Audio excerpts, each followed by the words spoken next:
porque desde que sales de puerta de tu casa recibes insultos, desde que su marido lo obliga, desde que esta no se integra, comentarios así.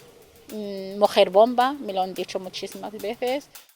La situación básica de refugiados es perder casa, perder dinero, perder trabajo y claro que tú llevas lo que puedes contigo, però la situación básica es que no tienes nada.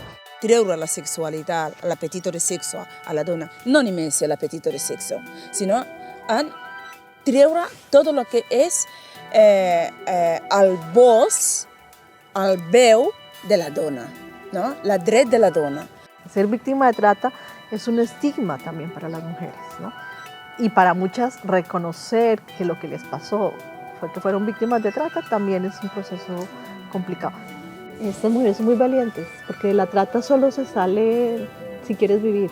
Aquí, para salir de un matrimonio que es un matrimonio de maltrato, aparte tienes que pensar en cómo salir y cómo tener tus documentos en regla, porque entre comillas sin él no puedes hacer nada. Quan vaig començar a analitzar el patró dietètic, vaig veure que quan emigren cap a Catalunya, per exemple, els hàbits alimentaris es queden molt afectats. Visibilitzar aquestes dones i convertir-les en agents promotores d'hàbits alimentaris saludables. Però el que és acompanyar a la víctima qualsevol dia, qualsevol hora, la que fan aquesta feina, són nosaltres com a activista i com a mediadora.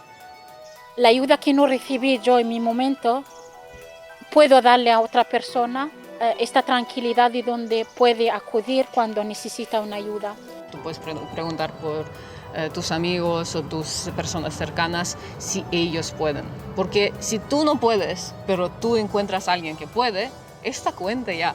També era per elles, no?